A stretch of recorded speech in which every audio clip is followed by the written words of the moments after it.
So I am David Thomas. I'm an intensive care flight paramedic with Ambulance Tasmania.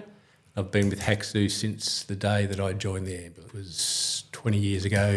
I've done a graduate certificate in aeromedical retrieval and I fly on the aeroplane.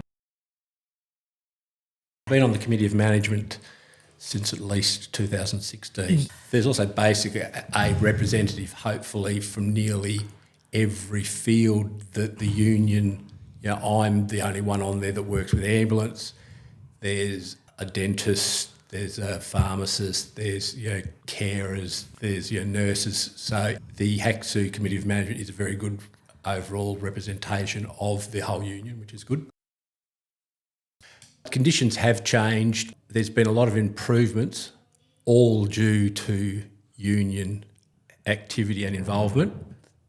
The conditions that have changed is that we work 4 on, 4 off, the same as a fire service officer, so a fireman. So we work 2 days and 2 nights, and the days are 10 hours and the nights are 14 hours. And it's a 1980s model in that after midnight you should only have to do 1 or 2 jobs, so you get 3 to 5 hours of downtime in a recliner chair where you can fall asleep.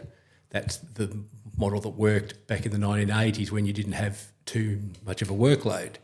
Now, every day of the week, like when I started it was okay, but weekends weren't much fun to work, Friday and Saturday nights. Now, every night of the week, you can literally go all night without stopping.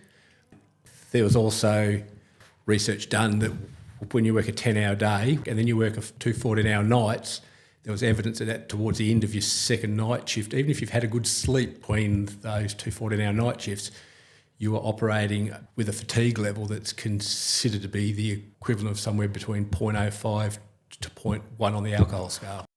In the trucking industry, you can only do a certain amount of hours driving without a certain amount of rest time. And if Ambulance Tasmania staff stopped working overtime shifts, the whole service would just collapse.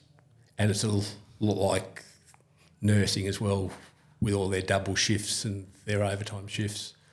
There's just not enough staff. There's also evidence that a person who's worked shift work dies a lot younger after they retire, because the body's not made to be awake between 3 and 5 a.m. Your circadian rhythm is you should be asleep. It's a very difficult job, and especially as you age. I rest a lot. I like to exercise and maintain my garden.